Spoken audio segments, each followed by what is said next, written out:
memikirkan itu, "Tai, hari Sabtu pagi, kenapa kau tidak olahraga seperti biasa?" tanya Jimin.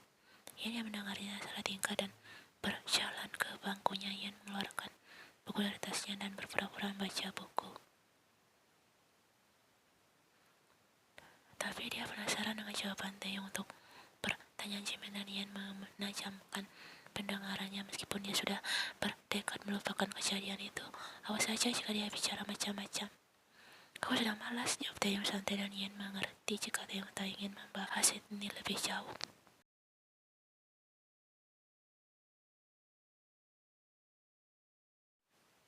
Yogi memandang ke sekeliling dan mendengar saat melihat Ian membaca di bangkunya. Jika Ian tidak ada di sana, maka Yogi sudah menanyakan apa maksud Taeyong menanyakan alamat rumah Ian. "Soal kau minta alamat, kenapa kau menginjak kakiku?" Pertanyaan Jimin dipotong oleh Yonggi yang langsung menginjak kakinya. Yonggi menoleh dan mengarahkan dagunya ke bangku Ian, mengisyaratkan agar Jimin tak menanyakan itu selama ada Ian di sini.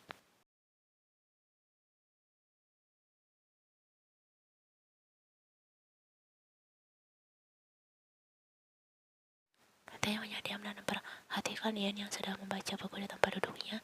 Gadis itu kelihatan sama sekali tak terpengaruh dengan kejadian yang mereka alami kemarin. Bukan sombong, tapi Taeyong tak percaya pada gadis yang bersikap biasa saja seperti dicium olehnya. Merasa ada yang memperhatikannya. Ian menoleh ke arah empat pria itu dan benar saja Taeyong sedang menatapnya. Pandangan mereka bertemu dan jantung Ian berdetak lebih cepat dari biasanya.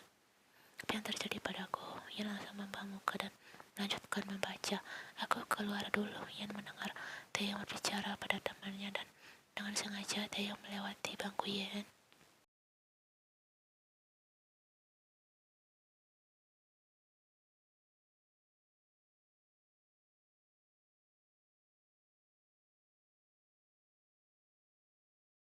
Ian memandang saat langkah Taeyong semakin mendekat. "Kalau mau ada padaku, Ian." Kalimat itu membuat Ian menoleh ke arah Taeyong dan langsung berdiri dari duduknya. Taeyong terdiam dari samping meja. Ian menatap gadis itu. Bagaimana bisa kalaunya ada pada pria ini? Ian sudah bersikap jika kejadian kemarin bersama Taeyong adalah penting, tapi sepertinya Taeyong tak bisa melupakannya. Hal mengerikan lainnya adalah bahwa Ian tidak mengerti apa motif Taeyong melakukan ini.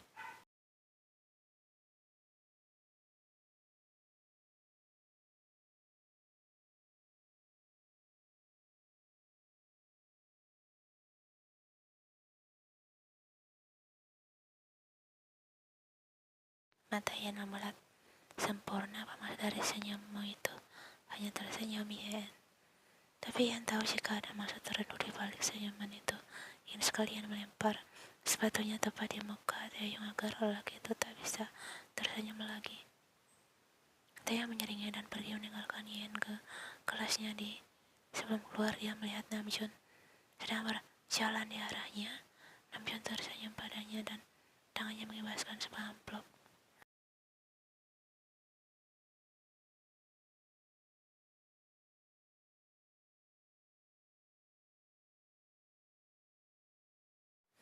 Dan akhirnya hal itu diakhiri dengan sebuah pelukan khas laki-laki dan sorakan kemenangan untuk Taeyong dan Namjoon. Ian yang melihat itu tersenyum miris. Entah kapan dia bisa berpelukan seperti itu bersama teman-temannya. Dia tidak punya teman sama sekali, dan haruskah dia mencari teman? Jawabnya tidak. Ian sudah memutuskan untuk sendiri adalah yang terbaik. Ian memandang ke arah Taeyong yang sedang tertawa dikelilingi teman-temannya laki yang tidak mudah ditebak. Satu sisi dia bisa saja kelihatan cerdas, tapi satu sisi dia bisa seperti seorang yang suka permainkan wanita. Dia akan bertemu dengan Taeyong lagi sepulang sekolah, dan itu membuatnya cemas. Kimian duduk di kursi taman hangat dengan seribu sumpah serapah. Dia bertindak di taman sepi ini dan udara dingin yang begitu menusuk. Ian harus menunggu Taeyong datang, dan sampai sekarang lagi itu belum datang juga. Sudah berulang kali Ian melihat ke jalanan, namun tak ada Taeyong muncul, padahal Taeyong lah yang menyuruh ke sini untuk mengambil kalungnya. Kalau saja kalung itu udah penting, pasti Ian sudah meninggalkannya. Kalung itu adalah satu-satunya pemberian Harmoni yang meninggal beberapa tahun lalu. Ian sangat terpukul saat mendengar nenek yang sangat dia sayangi itu meninggal karena kecelakaan lalu lintas, dan semakin menderita mengingat hanya neneknya lah yang mau menerimanya apa adanya.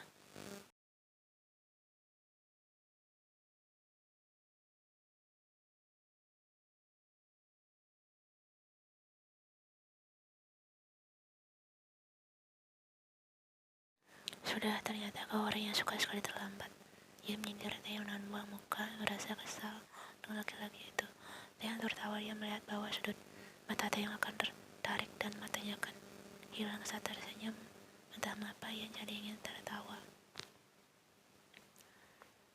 Ian, sebenarnya apa yang terjadi dengan keluargamu? Tanya Taeyong. Inilah salah satu alasan Taeyong mengajak Ian ke tempat ini untuk mengetahui masalah keluarganya. Sedangkan alasan lain Taeyong tak ingin membicarakannya. Pikiran aneh dan berbahaya sudah menyerangnya begitu sering setiap malam.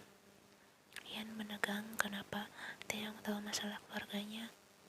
Pertama kalinya Ian merasa ada seorang yang peduli dengan kehidupannya dan dia berterima kasih soal itu.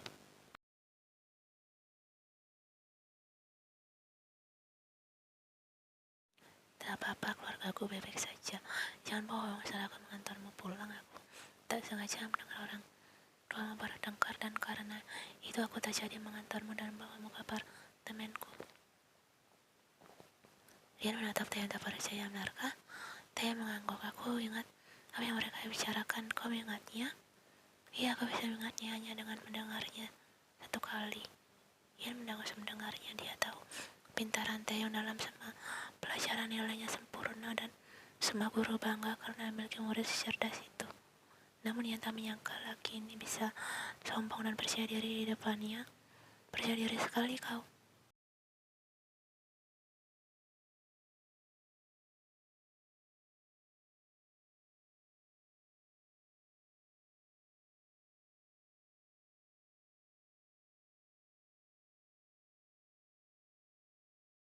Mungkinkah Taeyong itu adalah teman pertama Ian? Lagi pengen zaman itu menghampiri pikiran Taeyong ini yang membuatnya setengah mati kebingungan karena bayangan itu terus muncul. Jika muncul ketika dia sedang sendiri mungkin tak bermasalah, tapi saat bersama Ian mengalihkan pikirannya. Taeyong berucap, Ian, sekali lagi aku minta maaf untuk cuma waktu itu. Dia menatap Ian lekas saya memperhatikan wajah Ian lebih teliti. Ian manis batinnya saat melihat lekuk wajah gadis itu yang begitu provokatif. Ian balas menatap laki-laki yang telah mendapat ciuman pertama itu dengan kesal. Kenapa Taeyong membahas ciuman itu lagi?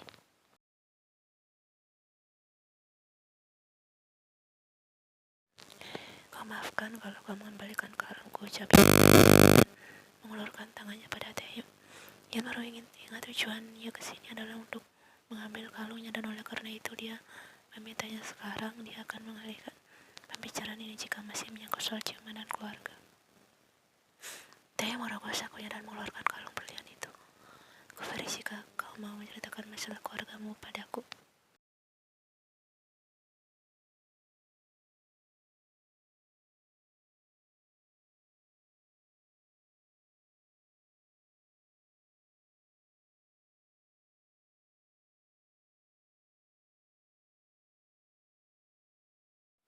Ian menatap Taeyong marah.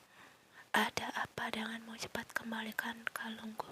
Melihat Ian marah membuat Taeyong merasa tergelitik untuk semakin menggoda gadis itu. Tak ada salahnya bermain sedikit dengan Ian. Taeyong berdiri dan menaruh kalung itu di telapak tangannya yang terbuka. Ini ambil kalau kau bisa. Taeyong mendekatkan tangannya ke arah Ian. Kau? Ian berdiri dan mencoba mengambil kalungnya.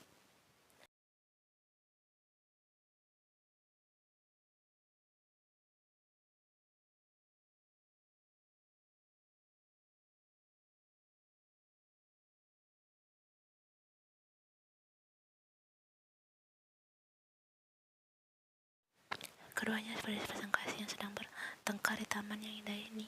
Ian menjadikan bahu Taeyong pegangan dan melompat seperti kelinci untuk mendapatkan kalungnya, sedangkan Taeyong hanya tertawa sambil mengangkat tangannya makin tinggi. Posisi mereka sangat mengkhawatirkan kalau dagu Ian menempel dengan tubuh Taeyong. kembalikan kalungku, teriak Yan keras dan menginjak kaki Taeyong sekian seakan belum cukup. Yan mendorong dada Taeyong kuat-kuat. Taeyong kehilangan keseimbangan akibat ulah Yan dan dia langsung melingkarkan lengan kirinya ke pinggang gadis itu.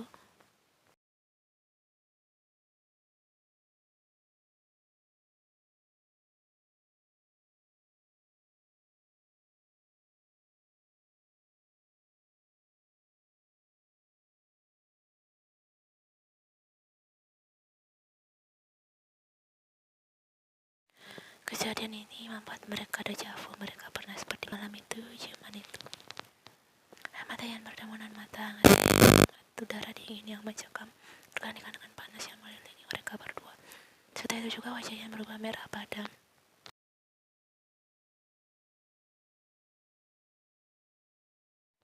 Dari sejak sedekat ini, Taeyong merasakan aroma Yan membuatnya mabuk dan hampir saja dia kehilangan kendali. Yan yang melihat ada tatapan aneh dalam mata Taeyong langsung tersadar. Ya ampun, sejak kapan mereka saling mendekatkan wajah masing-masing.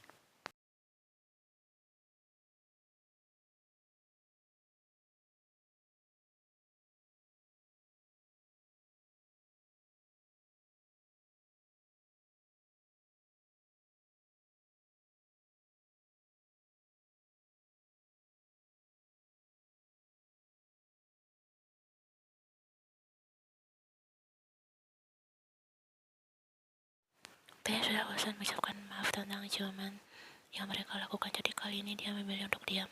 Mana kalungku, seru Yan. Suasana iri canggung setelah kejadian barusan membuat Taeyong terpaksa menyerahkan kalung itu kepada Yan yang sudah mengulurkan tangan. Yan mengambilnya dengan cepat.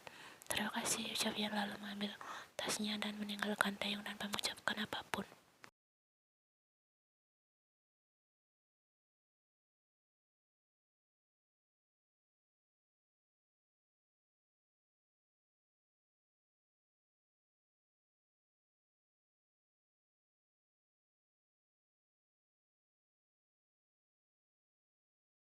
Bodoh, harusnya dia bisa menahan Yan lebih lama untuk memaksanya menceritakan tentang keluarganya. Kau yakin hanya masalah keluarga yang akan kau bicarakan? Entahlah, Taeyong merasa bingung dengan dirinya.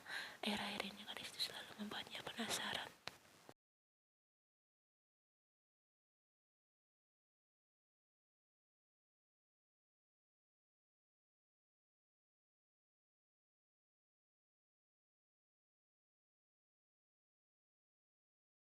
Pernahkah ada seorang yang merasa kasihan dan berada bersamaan? Taeyong mendesah dan kembali duduk di kursi taman.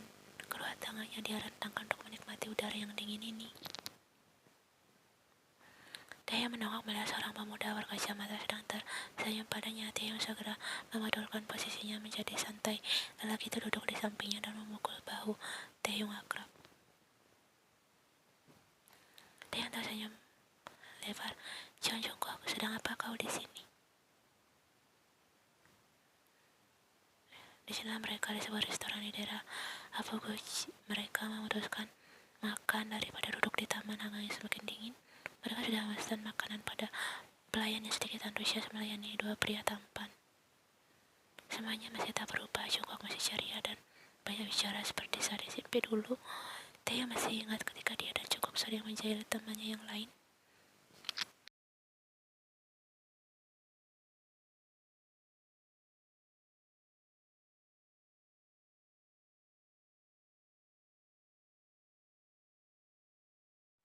Oh, panggil Jongkok. Taeyong menatapnya. Apa? Aku pindah ke Seoul dan bersekolah di Kyunghee High School. Sekolahku? Jongkok mengangguk mantap dan melanjutkan makanannya.